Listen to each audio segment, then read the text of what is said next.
Welcome back to Movie Moshow. Today we are going to review the science fiction film, Don't Look Up. If you like our content, don't forget to like and subscribe. We upload multiple times daily. Spoilers ahead. A new comet is found by Michigan State University doctoral candidate Kate Dibiasky. It will collide with Earth in about 6 months, according to her professor Dr. Randall Mindy, and is big enough to trigger a mass extinction. Dibiasky and Mindy present their findings to the White House with the help of Dr. Teddy Oglethorpe, chief of NASA's Planetary Defense Coordination Office, after NASA has verified their findings. But President Janie Orlean and her staff chief, Jason, show no interest in them. Dibiasky and Mindy are urged by Oglethorpe to inform the media, which they do on a morning talk program. Dibiasky loses her cool and publicly shouts about the threat on live television as hosts Jack Bremer and Brie Evanti approach the subject lightly. Mindy gains popularity for his appearance, while Dibiasky is the target of offensive internet jokes. The populace pays little attention to the comet's menace, and Jocelyn Calder, the director of NASA in Orlean and a major donor to the city with little astronomical training, dismisses the warning.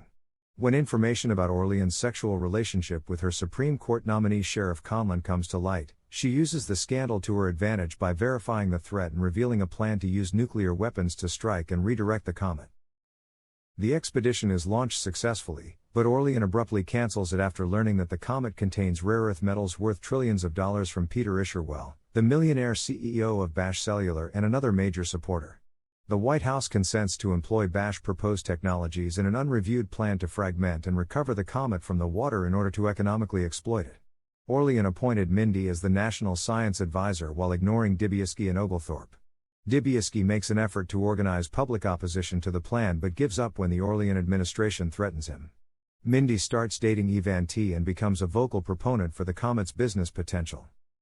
There are 3 main schools of thought in the world: those who see the comet as a serious threat, those who reject alarmism and think that mining a destroyed comet will provide jobs, and those who reject the comet's very existence. Dibiasky's parents throw her out of the house when she returns to Illinois, so she starts dating Yule, a teenage shoplifter she meets at her retail job.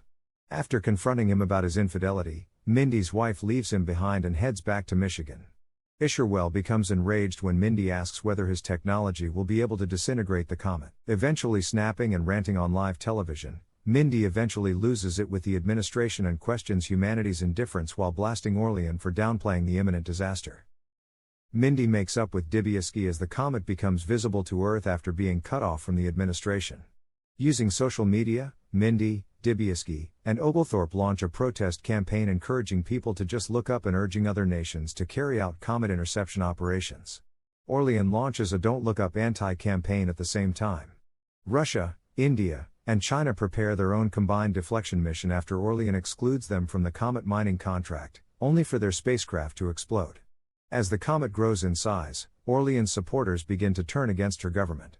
Everyone realizes that humanity is doomed after Bash's attempt to split the comet apart fails.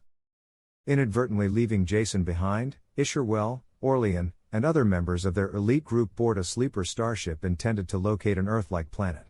Mindy declines Orlean's offer of 2 spaces aboard the ship in favor of spending one last evening with his friends and family.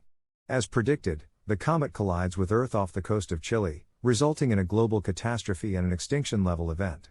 Everyone in Mindy's home is killed when the shockwave hits the building. The 2,000 people who fled Earth before the comet's impact wake up from their cryogenic sleep in a scene towards the middle of the credits when they land on a verdant extraterrestrial planet 22,740 years later. They disembark from their spacecraft naked, taking in the habitable planet. One of a gang of predators that surrounds the planetary arrivals kills Orlean abruptly. The creature resembles a bird. Jason was able to survive the crash, it is revealed in a post-credits scene back on Earth. The last man on Earth, he says in a self-recorded message, like and subscribe. Thank you for watching and don't forget to like and subscribe.